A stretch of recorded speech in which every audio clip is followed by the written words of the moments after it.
She hid in the Korean Mafia boss's car to escape her husband. He whispered, "I'll protect you." The door clicked shut behind her, and Rebecca pressed herself against the cold leather of the back seat, her breath coming in short, desperate gasps. Outside, through the tinted windows, she could see the lights of the London hotel flickering like distant stars. Her hands trembled as she clutched the small overnight bag to her chest, the only thing she'd managed to grab before running. "Please," she whispered to no one, to the universe, to God if he was listening. "Please just let me disappear."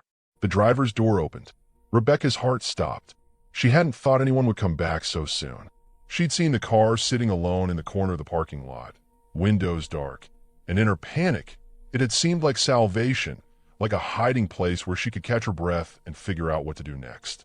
Now, as a tall figure slid into the driver's seat, she realized how foolish that had been. The man's hands rested on the steering wheel. Even in the darkness, she could see they were elegant, controlled. He wore an expensive black suit, the kind that whispered money and power. For a long moment, he sat perfectly still. Then he turned around. Their eyes met in the rearview mirror first.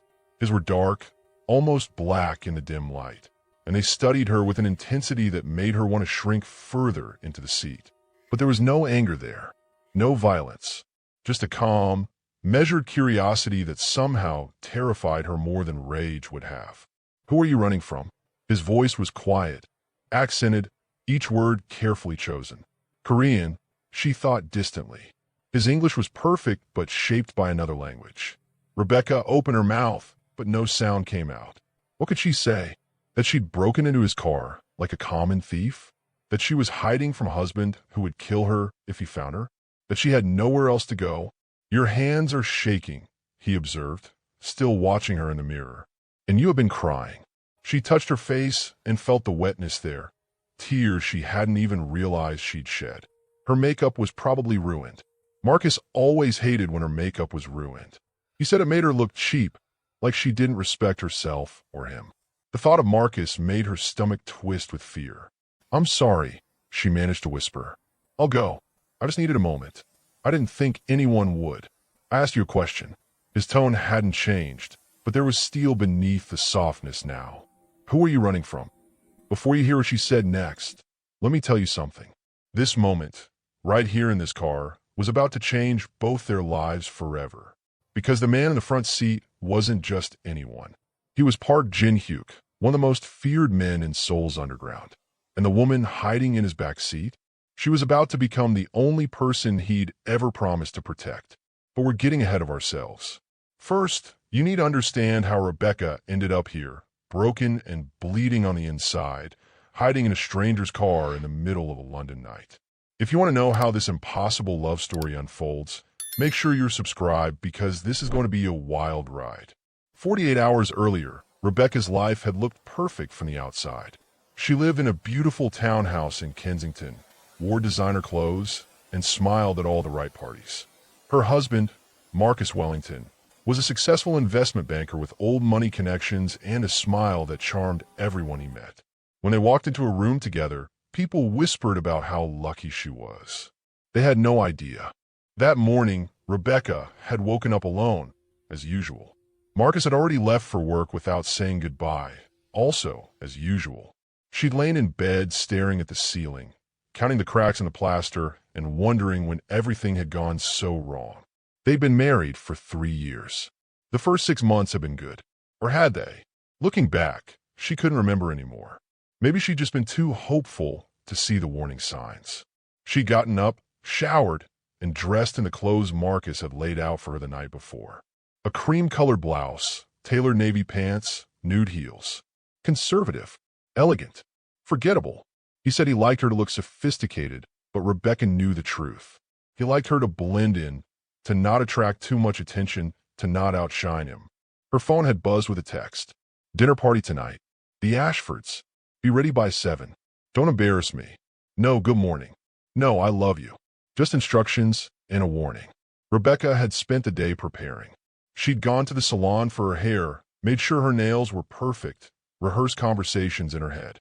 At the Ashford dinner parties, she was expected to be charming, but not too charming, intelligent, but not threatening, present but nearly invisible.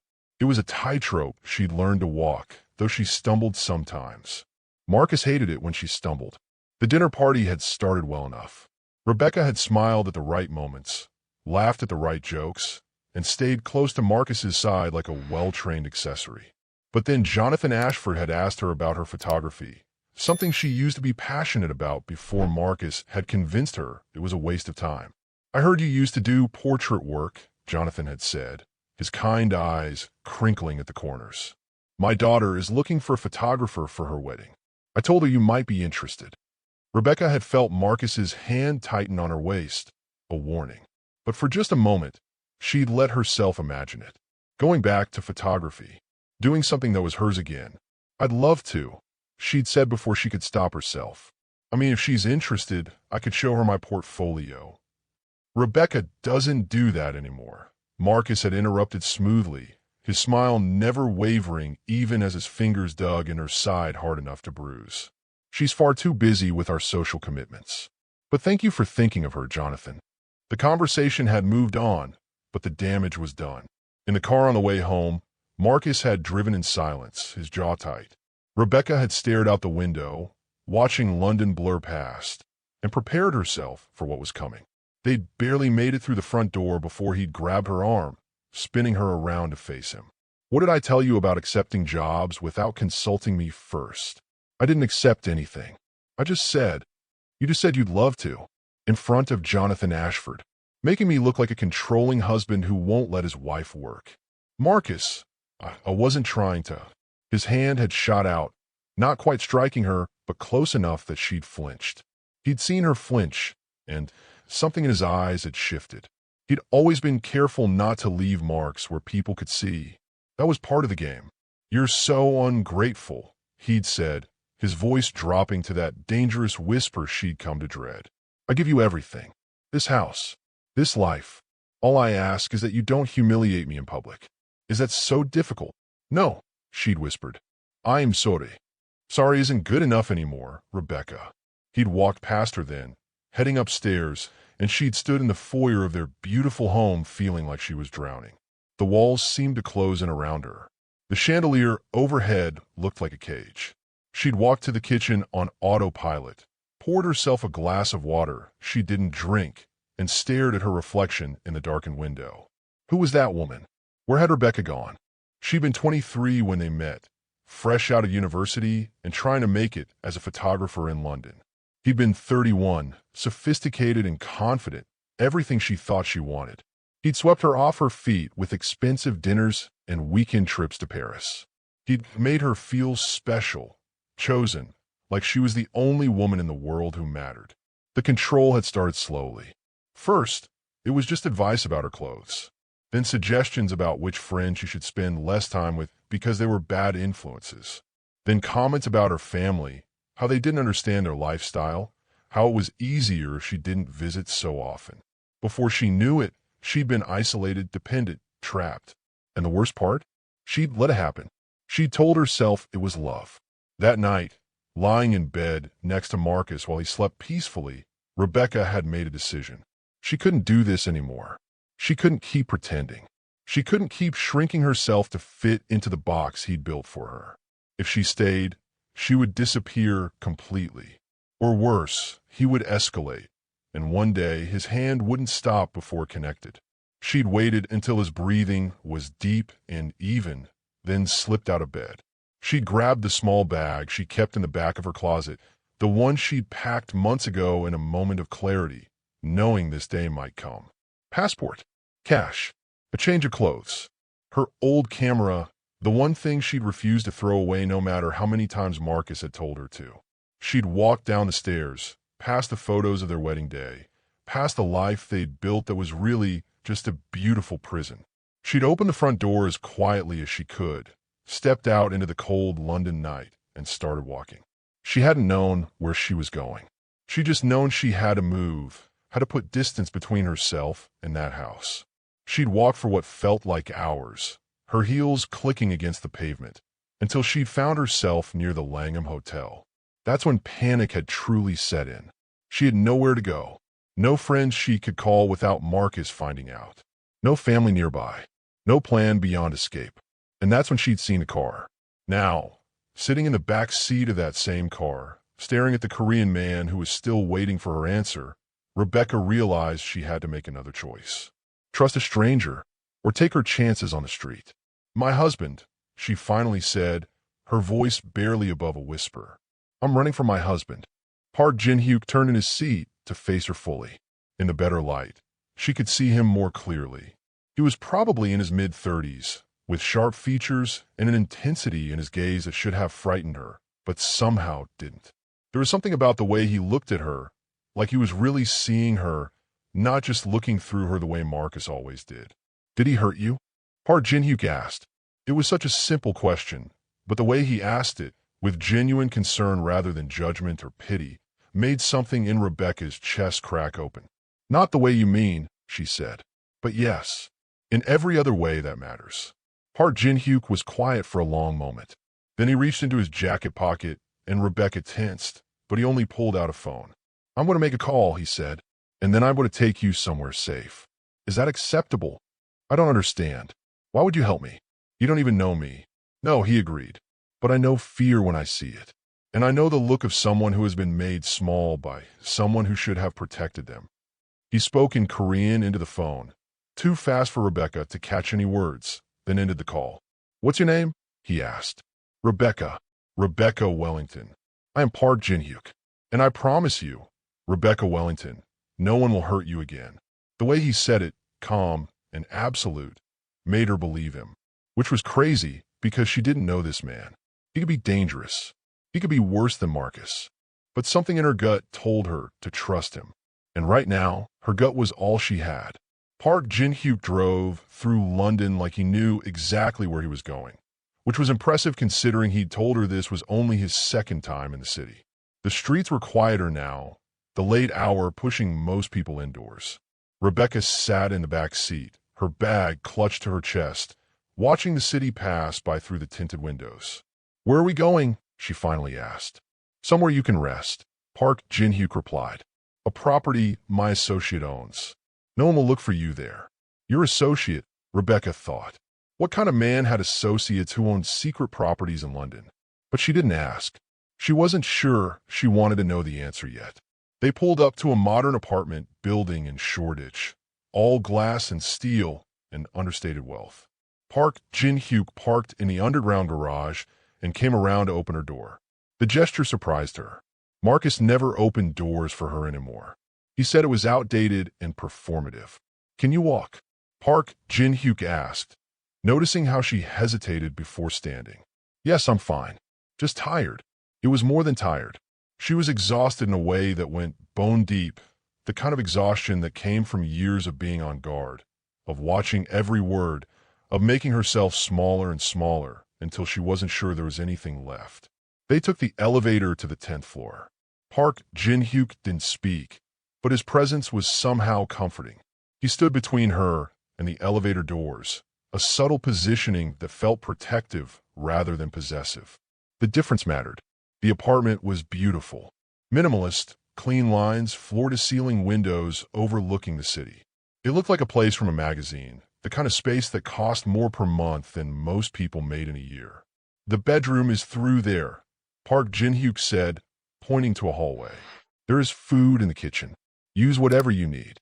Rebecca stood in the middle of the living room, suddenly unsure. I don't know how to thank you. You do not need to thank me. You need to sleep. Will you? She trailed off, not sure what she was asking. Will you stay? Will you leave? Will you keep me safe? Park Jin-hyuk seemed to understand anyway. I will be here tonight. My room is on the other side of the apartment. You will not be disturbed. Relief flooded through her. She didn't want to be alone, but she also wasn't ready to be around anyone. This felt like the right balance. Park Jin-hyuk, she said as he turned to leave. Why are you doing this? Really? He looked at her for a long moment, and something flickered across his face. Pain, maybe, or a memory. Because someone should have done it for my sister, he said quietly. And no one did. Before she could ask what he meant, he disappeared down the hallway, leaving Rebecca alone with the implication of his words. She found the bedroom and closed the door behind her. The bed was enormous, covered in white linens that looked like clouds. She set her bag down and caught sight of herself in the mirror. She looked terrible. Her makeup was smeared, her eyes were red and swollen, and there was a wild, hunted look about her that she barely recognized. This is what Marcus did to you, she thought. This is what you let him do. She took a long, hot shower, letting the water wash away the day, the fear, the shame. She washed her hair twice, scrubbed her skin until it was pink, trying to feel clean again. When she got out, she put on the spare clothes from her bag, soft yoga pants, and an old university sweatshirt. Clothes Marcus had wanted her to throw away because they were beneath her station. She climbed into the bed and expected to lie awake for hours, replaying everything in her mind. But her body had other plans. The moment her head hit the pillow, exhaustion dragged her under. For the first time in 3 years, Rebecca slept without flinching at every sound. She woke to sunlight streaming through unfamiliar windows and a moment of pure panic before she remembered where she was. The apartment. Park Jin-hyuk. Her escape. The clock on the nightstand read 11:47 a.m.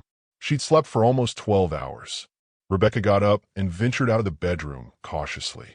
The apartment was quiet, but she could smell coffee. She found Park Jin-hyuk in the kitchen, dressed more casually than the night before in dark jeans and a white button-down shirt. He was reading something on his phone, a cup of coffee steaming next to him. "Good morning," he said, looking up. "Or good afternoon. There's coffee made, and I ordered breakfast. It should arrive soon. You didn't have to do that. You need to eat." It wasn't a suggestion. Rebecca poured herself coffee, adding cream and sugar, and sat at the kitchen island. She felt awkward, aware that she was in this stranger's space, dependent on his kindness. "Did you sleep well?" Park Jin-hyuk asked. "Better than I have in years, actually." The admission surprised her. "What about you?" "I sleep lightly. It is a habit from my work." "What do you do?" "For work." She finally asked the question that had been hovering since last night. Park Jin-hyuk's expression didn't change. "I manage business interests in Seoul. Import, export investments. Things that require careful attention." It was a politician's answer, saying everything and nothing. But Rebecca had learned to read between lines during her marriage. She heard what he wasn't saying. "You're in the mafia," she said flatly. Park Jin-hyuk raised an eyebrow. "That is a very American term. But I'm right." He took a sip of his coffee. "I operate in a world that exists between legal and illegal. In Korea, we call people like me japuk. But yes, if you want the simple version, I suppose you could say I am what Western movies call a gangster." Rebecca should have been afraid. She should have run. Instead, she found herself asking, "And that's why you were in London?" "For business." There was a meeting, a negotiation between several interested parties. "It is finished now. So you're leaving?" The thought made her stomach drop, which was ridiculous. She barely knew this man. "Not immediately. I had planned to stay a few more days." He studied her face. "Does it worry you that I'm japuk?" "It should, shouldn't it? But honestly, you've been kinder to me in 12 hours than my perfectly respectable husband was in 3 years. So maybe you don't have the best judgment anymore. And you know what? If you think this story is getting interesting, wait until you hear what happens next. Make sure you hit that subscribe button because things are about to get wild." Park Jin-hyuk's phone buzzed. He glanced at it, and his expression darkened slightly. "What is it?" Rebecca asked. "Your husband has reported you missing. It is on the local news." Rebecca's blood went cold. "What? Already?" Park Jin-hyuk turned his phone to show her.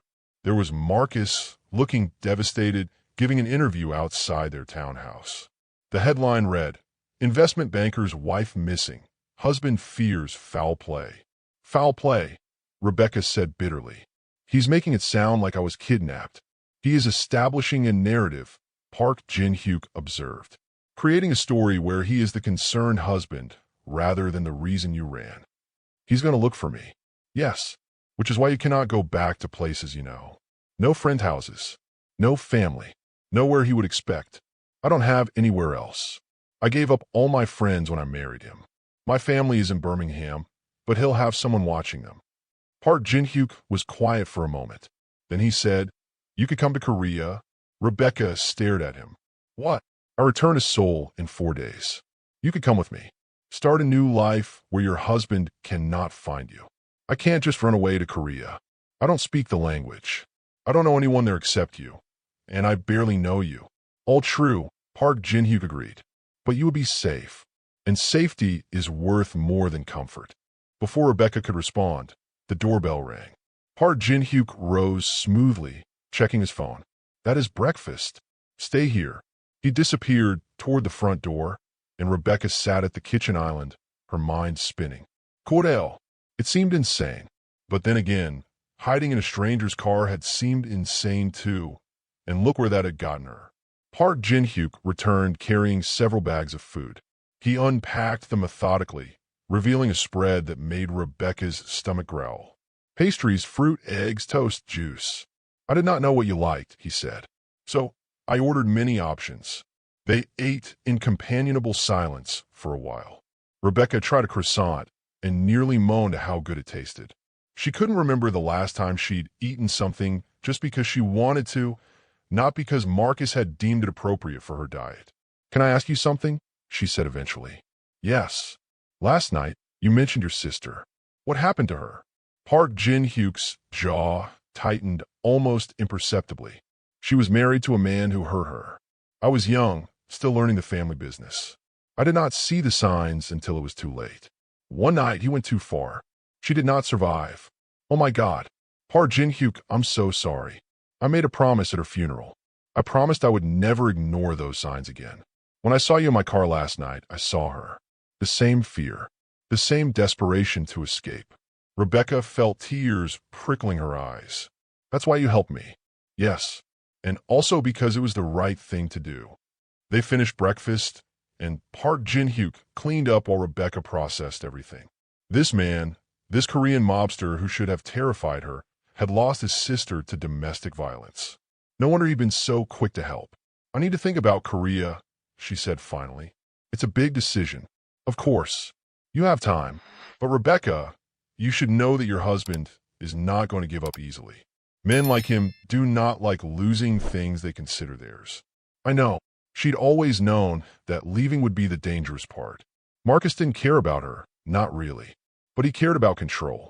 He cared about appearances. He cared about winning. Park Jin-hyuk's phone rang, and he answered in Korean, his voice taking on a sharper edge. The conversation was brief, but when he hung up, he looked concerned. What's wrong? That was one of my men. He has been monitoring activity near your house. Your husband has hired private investigators. They're already working to track your movements from last night. How fast can they find me? If they're good, a day, maybe 2. London has many cameras. They will trace your path eventually. Rebecca felt panic rising in her chest. I need to move. I need to go somewhere else. Not yet. Moving carelessly will make you easier to find. We need a plan. Rebecca looked at him.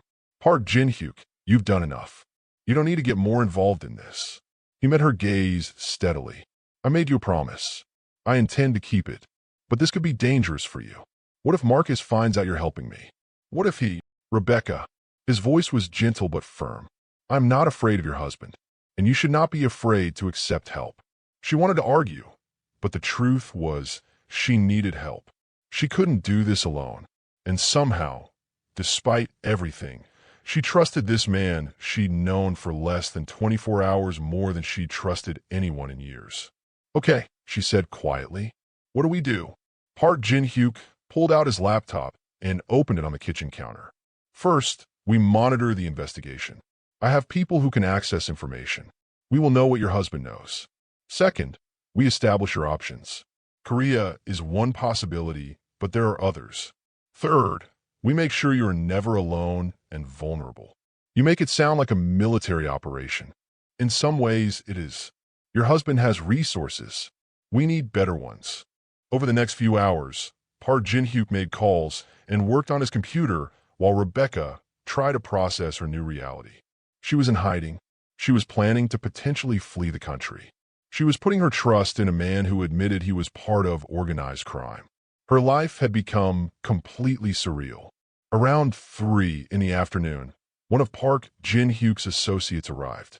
He was younger, maybe late 20s, with nervous energy and quick eyes. Park Jin-hyuk introduced him as Ji-woo. Ji-woo will stay here tonight, Park Jin-hyuk explained. I have a meeting I cannot miss. You will be safe with him. Where are you going? Rebecca asked, and tried not to sound as anxious as she felt. The negotiation I mentioned has a follow-up session. It is important I attend, but I will return before morning. Rebecca nodded, trying to be rational about this. She couldn't expect him to put his entire life on hold for her. But the thought of being without him made her nervous in a way she didn't want to examine too closely. Ji-woo turned out to be surprisingly chatty once Park Jin-hyuk left. He ordered Chinese food for dinner, but tried to teach Rebecca a few Korean phrases while they ate. "Annyeonghaseyo," she repeated after him, stumbling over the syllables. "That's hello." "Yes." "Very good." Ji-woo beamed like she'd just solved quantum physics. And "Gammasemanida" means thank you. "Gomsamnido," Rebecca sighed carefully. "Perfect. Boss will be impressed that you're learning." "Boss?" Rebecca raised an eyebrow. "Is that what you call him?"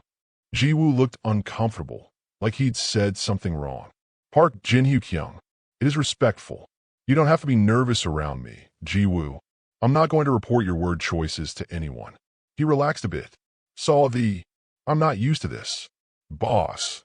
He usually does not bring people to safe houses, especially not women. Really? Rebecca found herself curious despite herself. He doesn't have a girlfriend? Or anything?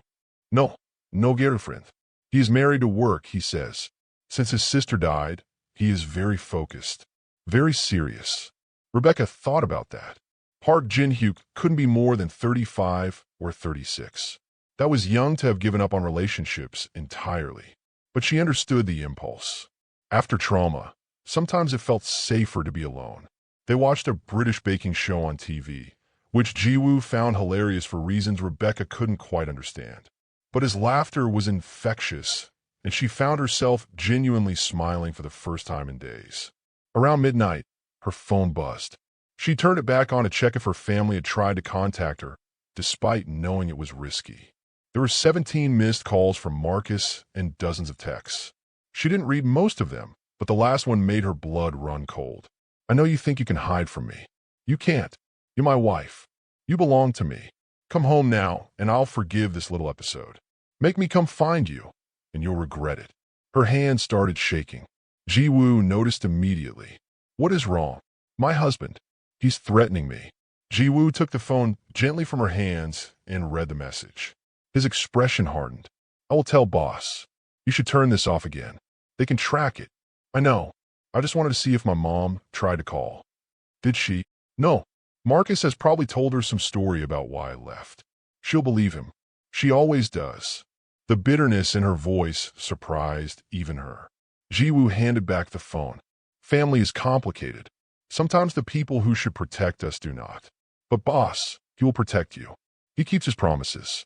You really trust him. With my life. He saved me when I was 17. I was in a bad situation, running with wrong people. He gave me a choice. Work for him or end up dead. I chose work. Best decision I ever made. Rebecca wondered what that said about Park Jin-hyuk's world. That working for a crime boss was the better option. But she was beginning to understand that morality wasn't as black and white as she'd been raised to believe. She turned off her phone and tried to sleep on the couch, not wanting to take the bedroom, while Ji-woo stood guard. But sleep wouldn't come. Every sound made her jump. Every shadow looked like Marcus coming to drag her home. Around 4 in the morning, she heard the front door open. She sat up, heart pounding, until she saw Park Jin-hyuk silhouetted in the doorway. Relief flooded through her so intensely it was almost painful. You are awake, he said quietly, noting her on the couch. Couldn't sleep. How did your meeting go? Successfully. He moved into the living room, and she could see he looked tired. There was a tension in his shoulders that hadn't been there before. But we have a complication. What kind of complication? Ji-woo emerged from the kitchen where he'd been keeping watch. Park Jin-hyuk spoke to him in rapid Korean, and Ji-woo's expression grew concerned. After a brief exchange, Ji-woo gathered his things and left. Park Jin-hyuk sat down on the opposite end of the couch. Your husband has connections I did not anticipate. He has hired a security firm called Blackwater Solutions. They specialize in tracking missing persons. How do you know this? I have my sources. The relevant information is that they're good at what they do.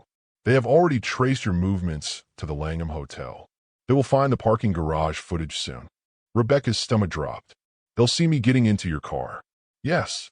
And they will identify my vehicle, which means they will eventually identify me. Oh God, Park Jin-hyuk. I'm so sorry. I put you in danger. He looked at her with those dark, intense eyes. I'm not easy to put in danger, Rebecca. But this does mean we need to accelerate our timeline. You cannot stay in London. Where would I go? Korea. With me. I'll leave tomorrow night instead of in 4 days. You need to come with me. Tomorrow night. That was less than 18 hours away. Rebecca felt like the walls were closing in. I don't have a visa. I don't have anything. I can arrange the visa. What you need is to pack light and be ready to move quickly. This is insane. Yesterday, I was having dinner parties in Kensington, and now I'm fleeing to Korea with a man I barely know. Park Jin-hyuk leaned forward. Look at me, Rebecca. Really look at me. She did. His face was all sharp angles and controlled intensity, but his eyes were gentle. I am asking you to trust me with your life, he said. I understand that is not a small thing, but I need you to understand something too. If you stay in London, your husband will find you, and when he does, he will make sure you never try to leave again. Men like him, they escalate. This is not about love or marriage anymore. This is about power and control. You have challenged his authority by running. He will not let that stand. Rebecca knew he was right. She'd known it from the moment she left. Marcus wouldn't just let her go. He would hunt her down, and when he found her, it would be worse than anything that had come before. Okay, she whispered. Okay, I'll go to Korea with you. Something flickered in Park Jin-hyuk's expression. Relief, maybe. You are making the right choice. I hope so, because right now it feels like I'm jumping off a cliff. Then it is good you have someone to catch you. The words hung between them, intimate and heavy with meaning. Rebecca felt something shift in her chest, a flutter of feeling she wasn't ready to name. You should rest, Park Jin-hyuk said, breaking the moment. We have much to do before we leave. If you're still watching, you're a real one. And trust me, you need to stay tuned because the moment Rebecca and Park Jin-hyuk arrive in Korea, everything changes. Hit that like button and drop a comment telling me if you think she's making the right choice. The next day passed in a blur of preparation. Park Jin-hyuk made calls, arranged documents, and somehow produced a Korean visa for Rebecca that she was 90% sure was not entirely legal. She didn't ask questions. At this point, legality seemed like a minor concern. She couldn't take much with her. Just the small bag she'd escaped with and a few items Park Jin-hyuk said she'd need for Korean winter. He'd sent Jiwoo out to buy her appropriate clothes, which resulted in an amusing situation where the young man returned with items that were mostly the right size, but wildly mismatched in style. I'm not good at women's fashion, Jiwoo admitted, looking embarrassed as Rebecca held up a bright pink puffer jacket next to a gray business dress. It's perfect, she assured him, touched by the effort. Thank you. As evening approached, Rebecca found herself getting increasingly nervous. She was really doing this. She was leaving England, leaving everything she knew, and flying to a country where she didn't speak the language with a man who was involved in organized crime. When she said it like that, it sounded completely insane. But then she thought about Marcus's text messages, about the cold fury in his voice when she displeased him, about the way she'd learned to make herself small and quiet and invisible just to survive. Korea might be unknown, but at least it offered the possibility of something different. London only offered more of the same. Park Jin-hyuk found her standing by the window, watching the city lights. Having second thoughts? He asked. More like fifth or sixth thoughts? But I'm still going. You can change your mind. Even now. Rebecca turned to look at him. And if I do, what then? Then I help you find another way. A different city, perhaps. A new identity. There are options. But you think Korea is the best one. I think Korea is the safest one. Your husband has no connections there. No reach. And I can protect you properly in my own territory. Your territory, Rebecca repeated. You say that so casually, like you're a feudal lord or something. Park Jin-hyuk's lips quirked slightly. It wasn't quite a smile, but it was close. In some ways, the comparison is not inaccurate. I control several districts in Seoul. I have people who answer to me. I have responsibilities and power. And enemies? Of course. Power always creates enemies. Am I putting you in danger with those enemies by coming to Korea? No more than I put myself in danger every day simply by existing in my world. If anything, you're giving me a purpose beyond business and politics. What purpose? Keeping a promise, he said simply. The car arrived at 10 p.m. It was a different vehicle than before, something dark and nondescript. Jiwoo drove, while Park Jin-hyuk sat in the back with Rebecca. She watched London disappear through the window, wondering if she'd ever see it again. Will I be able to contact my family? She asked. Eventually, yes, but not for several months. Once your husband stops actively searching, it will be safer. Right now, any contact is a risk. He's not going to stop searching. He will in time. Men like him have pride. Eventually, the embarrassment of a wife who escaped will outweigh the desire to get you back. He will create a new narrative. Perhaps that you died or that you were unstable. He will move on because that is what serves him best. It was a cold, calculated assessment. It was also probably accurate. They arrived at a private airfield outside London. Rebecca had expected a commercial flight, but apparently Park Jin-hyuk had other arrangements. A sleek private jet waited on the tarmac. You have your own plane? Rebecca asked, slightly overwhelmed. It belongs to my organization. We use it for business travel. Your business must be very successful. It is diverse, Park Jin-hyuk said diplomatically. Jiwoo helped with their bags, then pulled Park Jin-hyuk aside for a conversation in Korean.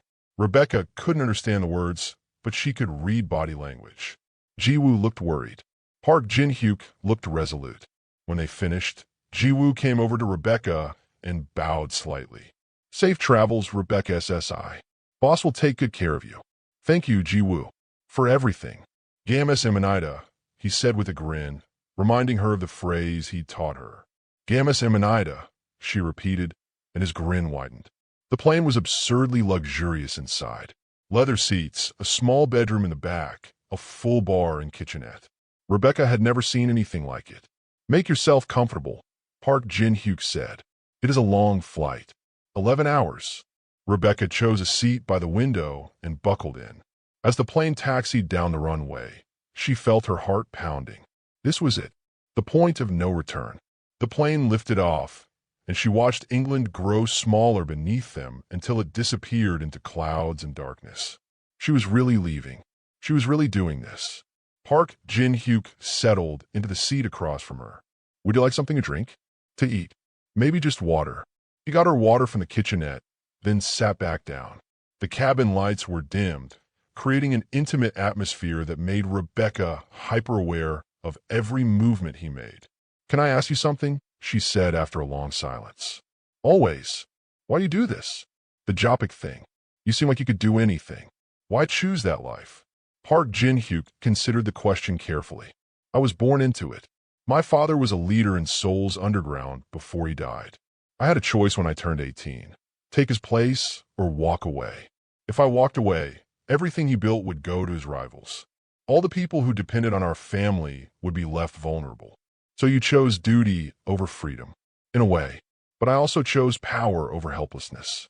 After my sister died, I realized that in our world, you either have power or you are at the mercy of those who do. I decided I would rather be the one with power. To protect people, sometimes. To protect what is mine, certainly. My territory, my people, my interests.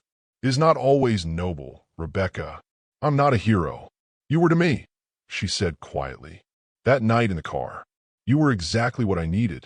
Perhaps we were what each other needed at that moment. There was something in his voice, a vulnerability she hadn't heard before. Rebecca wanted to ask what he meant, but the moment felt too fragile to push. They talked for hours as the plane cut through the night sky.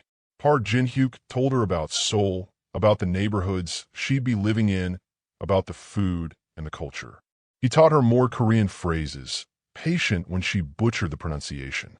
She told him about her photography, about the dreams she'd given up when she married Marcus, about the person she used to be before she learned to disappear. You will photograph again, Park Jin-hyuk said with quiet certainty. In Korea, You could be whoever you wish to be. No one knows you there. No one has expectations. Except you. I expect nothing except that you be yourself. Whoever that is. Around hour 6 of the flight, Rebecca's exhaustion caught up with her. She must have dozed off because she woke to find someone draping a blanket over her. Park Jin-hyuk stood beside her seat, his touch gentle. "Sleep," he murmured. "I will wake you when we are close." She caught his hand before he could pull away. Park Jin-hyuk, "Yes. I am scared. I know, but fear is not always bad. Sometimes it means you are doing something brave." He squeezed her hand once, then let go. Rebecca watched him return to his seat before closing her eyes again. For the first time in years, she felt something that might have been hope. She woke to Park Jin-hyuk's voice saying her name softly. "Rebecca, we are beginning our descent." She sat up, disoriented, and looked out the window. Dawn was breaking over Seoul, painting the sky in shades of pink and gold. The city sprawled below them, massive and gleaming and utterly foreign. "Welcome to Korea," Park Jin-hyuk said.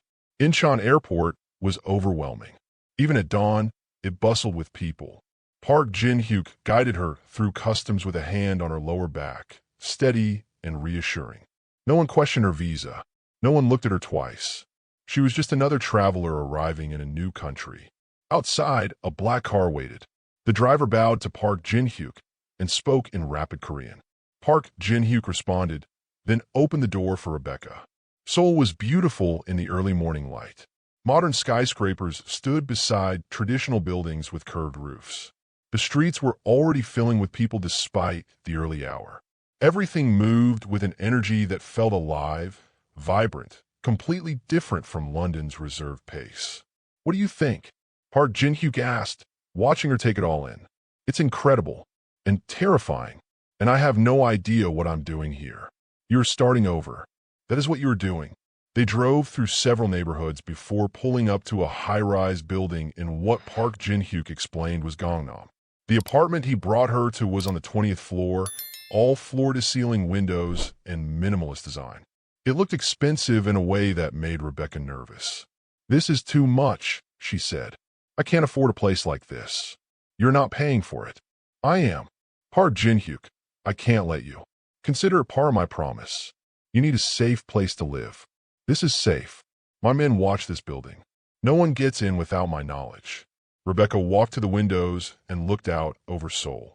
The sun was fully up now, bathing the city in light. Somewhere down there, people were going to work, go to school, living normal lives. Could she have that here? Could she build something new? "I will leave you to rest," Park Jin-hyuk said. "But first, I need to give you this." He handed her a phone. "This is yours. My number is already programmed. If you need anything, at any time, you call me." "Understood." "Understood." There is money in the envelope on the kitchen counter. Korean won. Enough for several months of expenses. There are also instructions for the building, neighborhood maps, and a list of places that have English-speaking staff. "You've thought of everything." "I try." He moved toward the door, then hesitated. "Rebecca, I know this is strange and new, but you are not alone here. Remember that." After he left, Rebecca explored the apartment. 2 bedrooms, a modern kitchen, a bathroom that was somehow both high-tech and spa-like. The closet in the master bedroom had been stocked with clothes in her size, a mix of practical and stylish pieces. The attention to detail overwhelmed her. She found the envelope Park Jin-hyuk had mentioned. Inside was more cash than she'd ever seen in one place, along with the promised instructions and maps. There was also a note in Park Jin-hyuk's precise handwriting. "You are stronger than you know. Give yourself time to remember who you are." MJ. Rebecca sat on the couch and let herself cry. Not from sadness, but from release. She'd done it. She'd escaped. She was on the other side of the world from Marcus, protected by a man who seemed to genuinely care whether she lived or died. It was more than she'd had in years. She slept for most of that first day, her body finally letting go of the tension it had carried for so long. When she woke, it was evening. Seoul glittered outside her windows, a sea of lights that promised possibility. Her phone buzzed. A text from Park Jin-hyuk. "Did you rest well?" "Yes. Thank you for everything. Are you hungry? I can send food, or you can explore the neighborhood." There is a map in the envelope showing safe restaurants. Rebecca looked at the map, then at the city outside. She should probably stay in, play it safe. But something in her rebelled against that idea. She hadn't flown across the world just to hide in another pretty cage. I think I'll explore, she texted back. There was a pause then. Be back before 10 p.m. Neighborhood is safe, but is still a new city for you. Yes, Dad, she typed, then immediately regretted the sarcasm. But his response made her smile. I am not that old. She got dressed in some of the clothes from the closet, grabbed the Korean one, and headed out. The building had a doorman who nodded at her politely. Outside, Seoul hit her with a wall of sound and sensation. Music from shops, the smell of food from street vendors, people everywhere moving with purpose. Rebecca walked slowly, taking it all in. She found a small restaurant with pictures on the menu and managed to order bibimbap through a combination of pointing and hopeful smiling. The food was incredible, spicy and savory, and completely different from anything she was used to. She spent 2 hours just wandering, getting lost, and finding her way again. She took photos on her phone of interesting buildings, of street art, of the way the lights reflected off the Han River in the distance. For the first time in years, she felt alive. Back at the apartment, she texted Park Jin-hyuk. I'm home. Seoul is amazing. Good. Sleep well. I will check on you tomorrow. Over the next few days, Rebecca fell into a routine. She'd wake up, explore a new part of the neighborhood, practice Korean using apps on her phone, and photograph everything. Park Jin-hyuk texted her every morning and evening, brief check-ins that felt like a lifeline. On day 4, he showed up at her apartment unannounced. She answered the door in yoga pants and an oversized sweater, her hair in a messy bun. Oh, hi. I wasn't expecting you. I should have called, Park Jin-hyuk said, looking slightly uncomfortable. May I come in? Of course. He entered, carrying a bag. I brought lunch. I thought we could eat together. They spread the food on the coffee table. Korean dishes Rebecca didn't recognize, but that smelled amazing. Park Jin-hyuk explained each one, patient with her questions. How are you settling in? He asked as they ate. Better than I expected. I got lost yesterday and had to ask for directions. This nice old woman walked me 6 blocks out of her way to make sure I found my building. I cried a little after she left. Koreans can be very kind to foreigners who make an effort. I'm trying. The language is hard, though. You're doing well. I saw your Korean learning app. Your pronunciation is improving. You check my phone? Rebecca frowned. No, you left it open on the counter when you answered the door. She relaxed. I'm still a little jumpy about privacy. Understandable, given your marriage. They ate in comfortable silence for a while.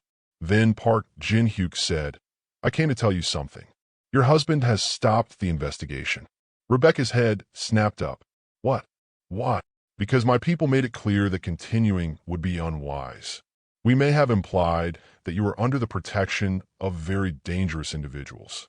We may have also suggested that if he continued to search, he might not like what he found. You threatened him, strategically encouraged him to move on with his life. There is a difference. And if you're loving this story, make sure you're subscribed because we're about to get into the really good stuff. Trust me, you don't want to miss what happens next. Is he going to leave me alone? Rebecca asked. For now, yes. He has been making statements that you were mentally unstable, that the marriage was already in trouble. He is protecting his reputation, so he's letting me go. In his way, yes. Rebecca didn't know how to feel. Relief, certainly, but also anger that it was that easy for him, that he could just rewrite their entire relationship to make himself look better. Hey, Park Jin-hyuk said softly. You are free now. That is what matters. You're right. I just wish I felt more free and less terrified of what comes next. What comes next is up to you. You can stay in Korea or return to England once enough time has passed. You can start over anywhere.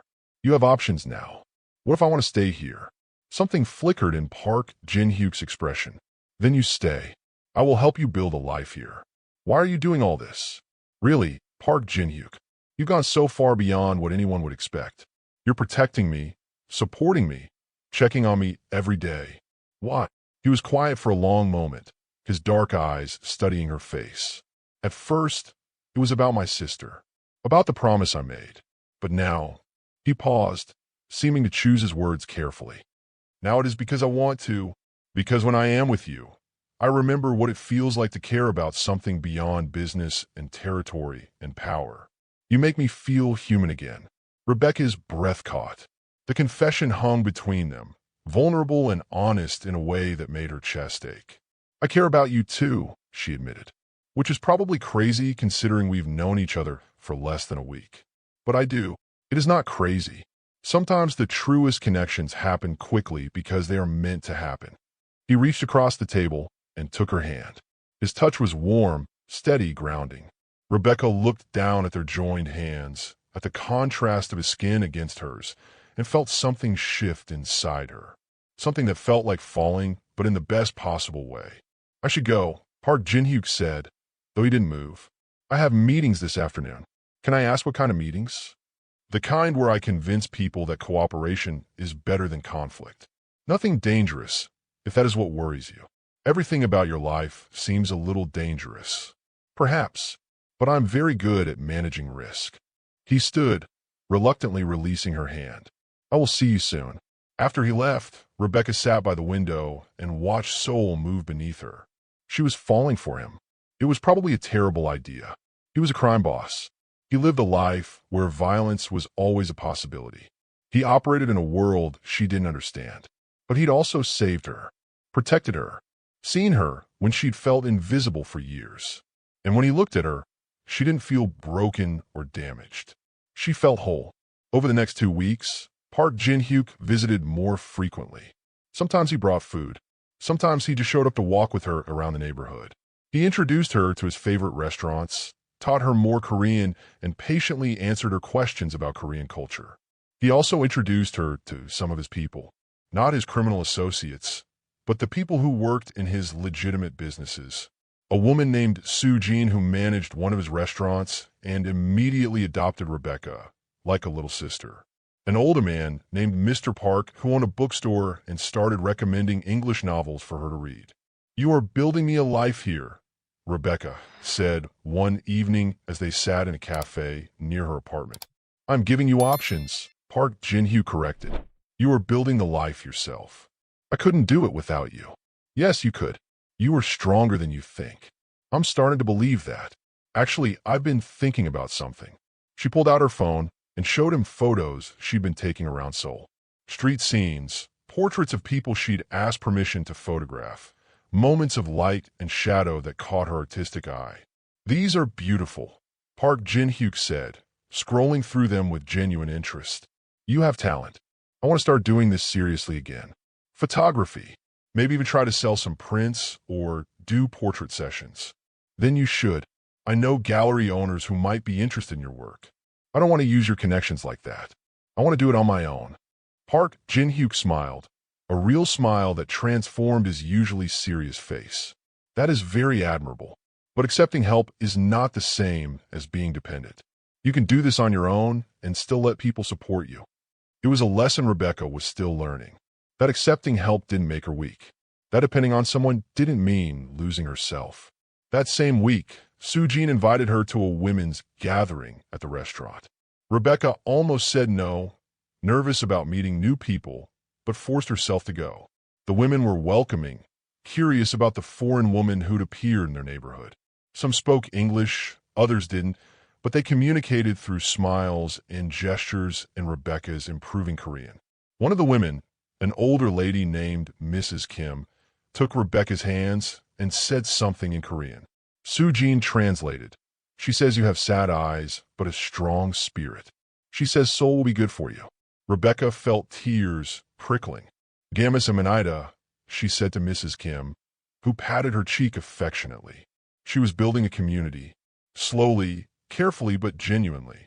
These people didn't know about Marcus or her escape or the fact that she was under the protection of a crime boss. They just knew her as Rebecca, the photographer who was trying to learn Korean and love bibimbap. A month after arriving in Seoul, Rebecca woke up and realized she felt happy. Not just content or safe, but actually happy. It was such a foreign feeling that she lay in bed for a while just experiencing it. Her phone buzzed. Park Jin-hyuk, I need to see you today. Are you free? Always. What's wrong? Nothing is wrong. I have something to show you. He picked her up an hour later, looking more relaxed than usual in dark jeans and a leather jacket. He drove them out of Gangnam toward a neighborhood Rebecca didn't recognize. Where are we going? She asked. You will see. They pulled up to a small building with large windows. Inside, Rebecca could see white walls and good lighting. Park Jin-hyuk led her to the door and handed her a key. What is this? A space. For your photography. If you want it. Rebecca unlocked the door and stepped inside. The space was perfect. Big windows for natural light. Enough room for a studio setup and a small gallery area. There was even a dark room in the back for developing film if she wanted to work traditionally. Park Jin-hyuk, this is too much. No, it is exactly enough. You said you wanted to do photography seriously. You need a proper space to do that. I can't afford the rent on something like this. Consider it an investment. When you start selling your work, you can pay me back. Until then, focus on creating. Rebecca walked through the space, her mind already filling it with possibilities. She could set up a portrait studio here, display her street photography, maybe even teach workshops eventually. Why are you doing this? She asked, turning to face him. Park Jin-hyuk stood in the doorway, backlit by soul sunshine. Because I want to see you thrive. Because you have given up too much already for people who did not deserve it. Because you deserve to have dreams again. She crossed the space between them and, without thinking too hard about it, hugged him. He stiffened for just a moment. Then his arms came around her, strong and warm. Thank you, she whispered against his chest. For everything. You do not need to thank me, Rebecca. She pulled back to look at him. They were so close, she could see the flecks of brown in his dark eyes. Could feel the warmth of his breath. The moment stretched between them, charged with possibility. Park Jin-hyuk's hand came up to cup her face, his thumb brushing her cheek. I'm going to kiss you now. If you do not want that, tell me to stop. Don't stop, Rebecca breathed. His lips met hers, soft and questioning at first, then deeper when she responded. It was nothing like kissing Marcus, which had always felt like a performance or a duty. This felt like coming home, like finding something she hadn't known she was missing. When they finally pulled apart, both breathing hard, Park Jin-hyuk rested his forehead against hers. I have wanted to do that for weeks, he admitted. Why didn't you? Because you needed time to heal, to find yourself again. I did not want you to think I expected anything in return for helping you. And now I hope you understand that I help you because I care about you, not because I expect repayment of any kind. But I would be lying if I said I did not hope that you might care for me too. I do, Rebecca said. Park Jin-hyuk, I really do. You scare me a little because I didn't think I'd ever want to trust someone again. But I trust you. I care about you. And I have no idea what I'm doing, but I want to try this. Us. If there could be an us. There could be anything you want there to be. They kissed again, slower this time, savoring it. When they finally left the studio space that would become Rebecca's new beginning, she felt like she was floating. But of course, happiness never lasts without complications. The next week, Park Jin-hyuk seemed distracted. He still texted her every day, still visited, but there was a tension in him that worried Rebecca. When she asked about it, he deflected. Just business issues. Nothing for you to concern yourself with. But Rebecca had been married to a man who hid things. She knew the signs. One evening, she showed up at his apartment unannounced. He'd given her the address weeks ago, but she'd never used it, respecting his privacy. Tonight, though, she needed to see him. His building was even more luxurious than hers, all marble and modern art. The doorman let her up without question, which told her Park Jin-hyuk had already informed staff that she was welcome. She knocked on his door. He answered looking tired, his shirt untucked, hair slightly messy. It was the most disheveled she'd ever seen him. Rebecca, is something wrong? You tell me. You've been distant all week. If this is about us, about the kiss, I need to know. It is not about us. He stepped back to let her in. His apartment was stunning, all clean lines and expensive furniture, but it felt empty. Like a showroom rather than a home. Then what is it about? Park Jin-hyuk poured himself a drink, then seemed to remember his manners and offered her one too. She shook her head. There's a situation with a rival organization, he finally said. They're pushing into territory that has been neutral for years. It needs to be handled carefully. Handled how? Negotiations first. Always negotiations first. But if they do not listen, he trailed off, and Rebecca understood what he wasn't saying. This is dangerous, isn't it? Whatever's happening. My life is always somewhat dangerous. You knew this. I know. But knowing it in theory and seeing you actually worried about it are different things. Park Jin-hyuk set down his drink and came to stand in front of her. I will not lie to you, Rebecca. Yes, this situation is tense. Yes, there's potential for violence. But I have been managing situations like this for over a decade. I know what I'm doing. Can I help somehow? No. And I mean that in the kindest way possible. This part of my life, you cannot be involved in. It is too dangerous. So, I'm just supposed to sit in my apartment and worry about you. You are supposed to live your life. Build your studio. Make your art. That is what I want for you. Rebecca felt frustration building. I'm not some fragile thing you need to protect from reality, Park Jin-hyuk.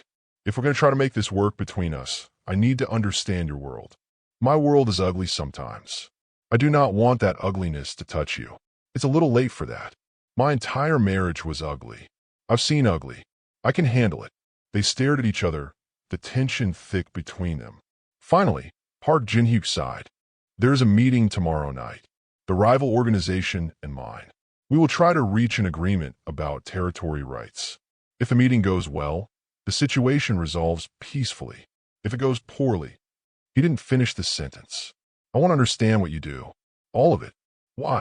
Because I care about you. Because if we're going to be together, I need to know what that actually means.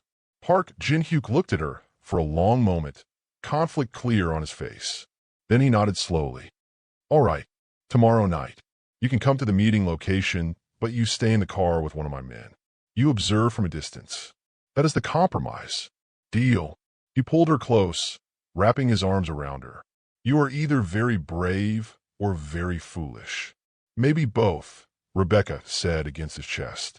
But I'm done hiding from difficult things. Don't go anywhere because this story is about to take a turn you won't see coming. Drop a like if you're invested in Rebecca and Park Jin-hyuk's relationship. The next evening, Park Jin-hyuk picked her up in a different car, something armored and expensive. The driver was a man named Taeyong, who nodded at Rebecca politely but said nothing.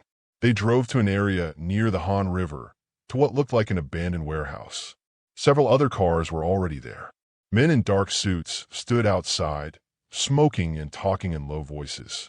You stay here, Park Jin-hyuk said firmly. Taeyong will stay with you. If anything goes wrong, he drives you back to your apartment immediately.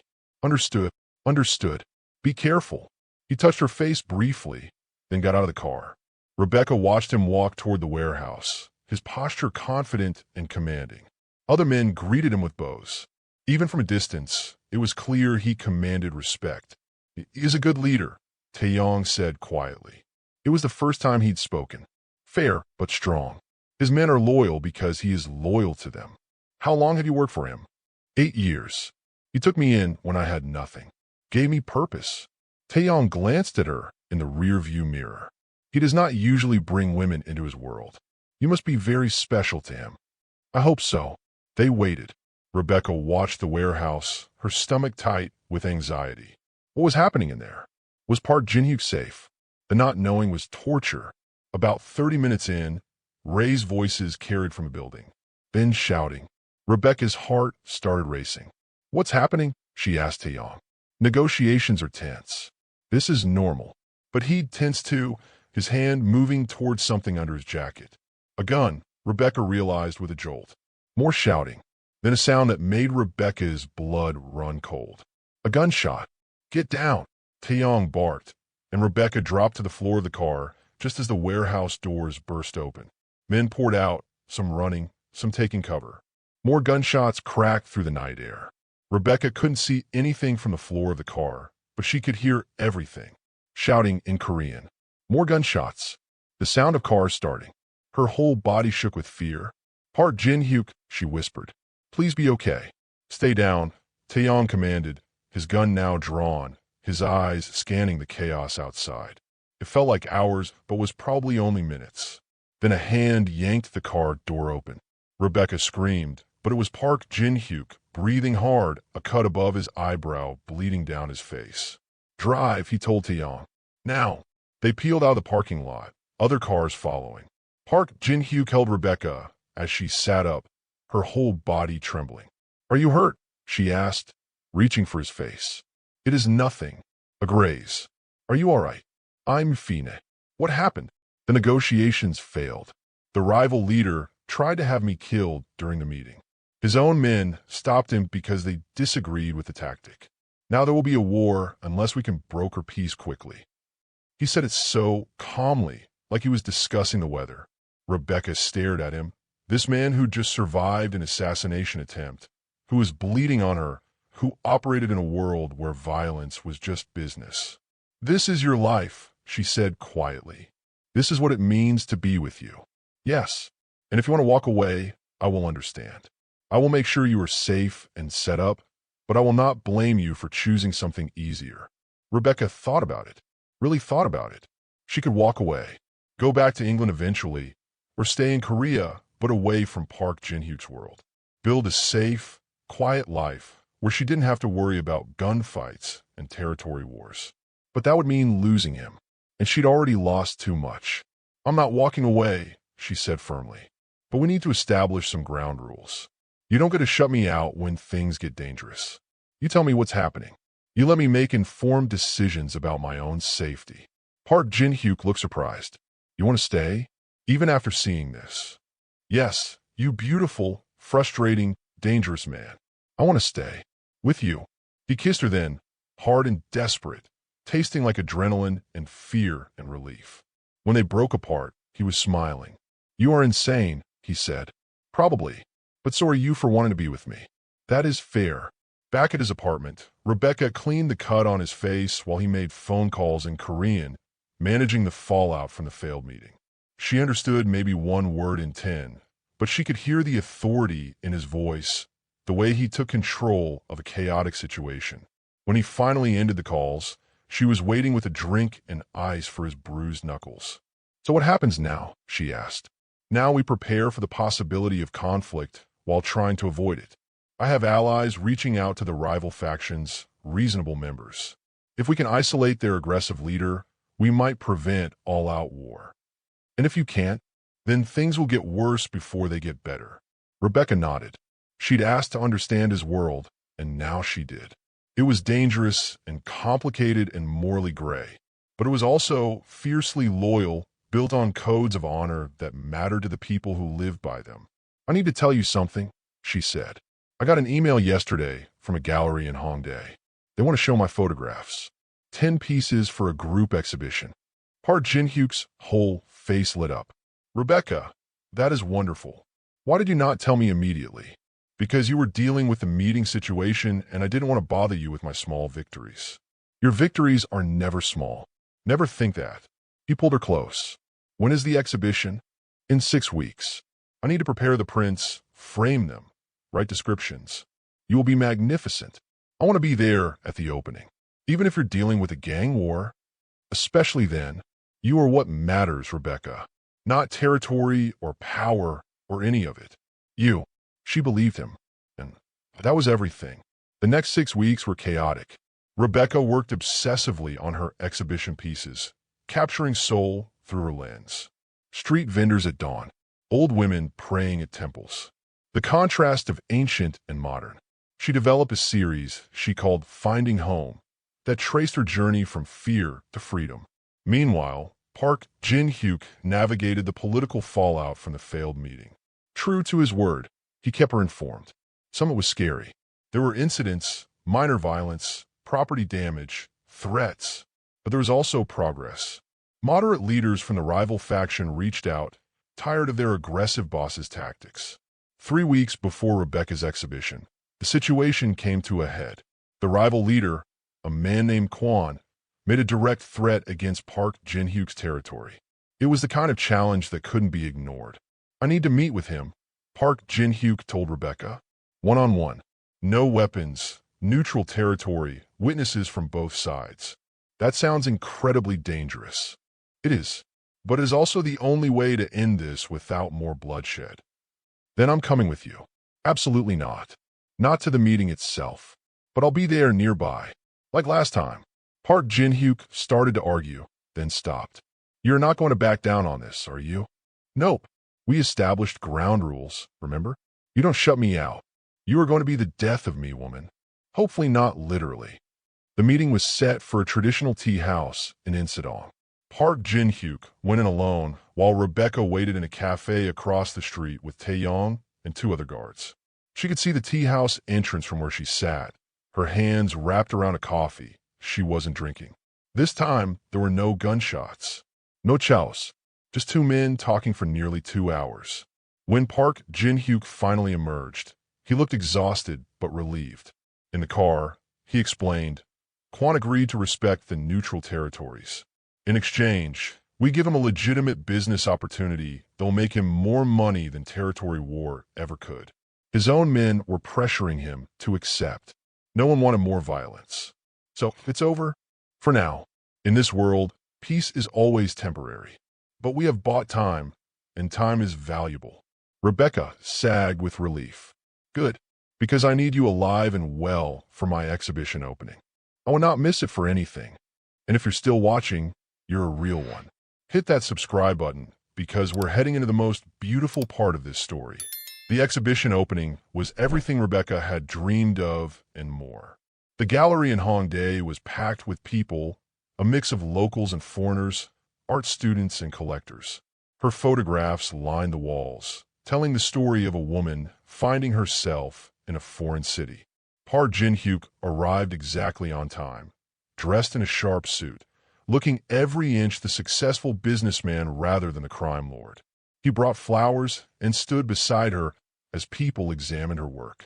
Soo-jin was there, and Mr. Park and Mrs. Kim, and Ji-woo who'd flown in from London specifically for this. The community she'd built surrounded her with love and support. This one is my favorite, Park Jin-hyuk said, stopping in front of a photograph of the Han River at sunset. You took this the day after the warehouse incident. I needed to find beauty after seeing violence, Rebecca explained. I needed to remember that Seoul could be both. You see things very clearly, he said. It is one of the things I love about you. Rebecca's heart stuttered. Love. Park Jin-hyuk turned to face her fully. Around them, the exhibition continued, but in that moment, it felt like they were alone. Yes, love. I love you, Rebecca. I have been trying not to say it, because I did not want to pressure you. But standing here, seeing what you have built, seeing how you have transformed from the scared woman hiding in my car to this confident artist claiming her space in the world. I love you. All of you. Your strength, your vulnerability, your courage, your art. Everything.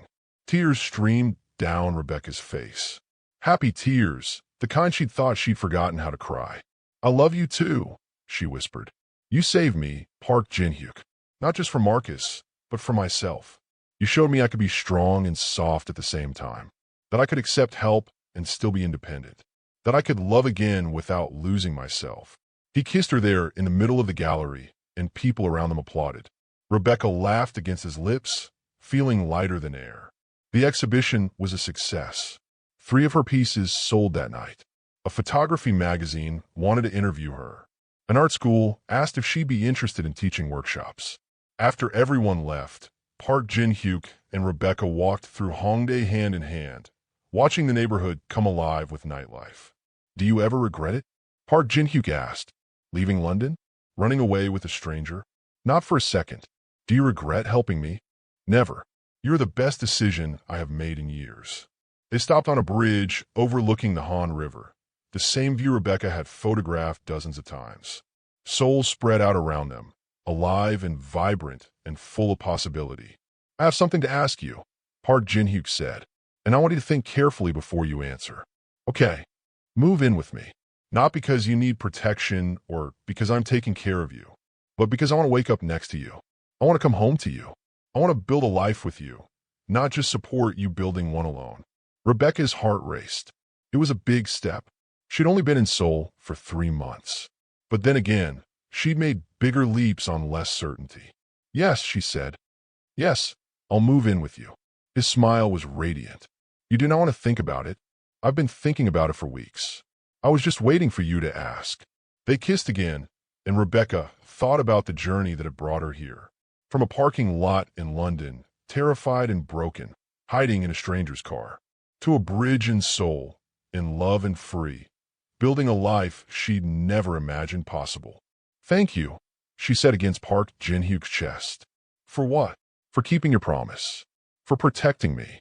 "Always," he said simply. "I will always protect you." 6 months later, Rebecca had her first solo exhibition.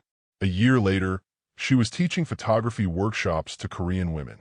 2 years later, she and Park Jin-hyuk got married in a small ceremony that blended Korean and English traditions, with Soo-jin and Ji-woo standing beside them. Marcus sent a message through lawyers, asking for a divorce.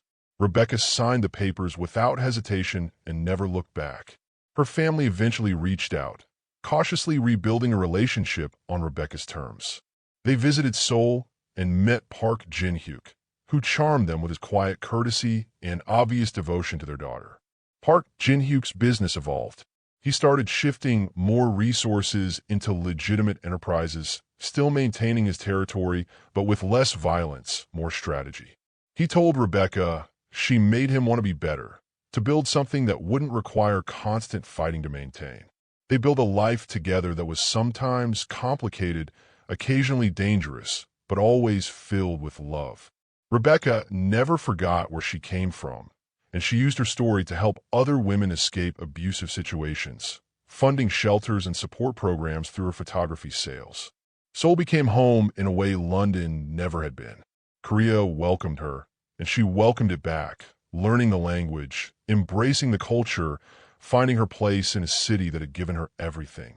Sometimes, late at night, Rebecca would think about that moment in the car, about hiding in the back seat, terrified and desperate, about Park Jin-hyuk turning around and asking who she was running from, about the promise he'd made that had changed everything. "I will protect you." 3 simple words that had led to this beautiful, complicated, perfectly imperfect life. Park Jin-hyuk found her one of those nights, standing by the window of their apartment, looking out over Seoul. "What are you thinking about?" he asked, wrapping his arms around her from behind. "About how far we've come. About how a single moment can change everything." "Do you mean the moment you hid in my car?" "Yes. I was so scared. I thought my life was over. But really it was just beginning. Our lives were just beginning." Park Jin-hyuk corrected. "You saved me too, you know. I was so focused on duty and power that I forgot what it meant to truly live. You reminded me." Rebecca turned in his arms to face him. "We saved each other." "Yes," he agreed. "We did." They stood there holding each other, 2 people from different worlds who'd found each other at exactly the right moment. The moment when they both needed saving. The moment when they both needed to remember that love could exist even in darkness. That trust could be rebuilt. That new beginnings were always possible, no matter how broken you felt.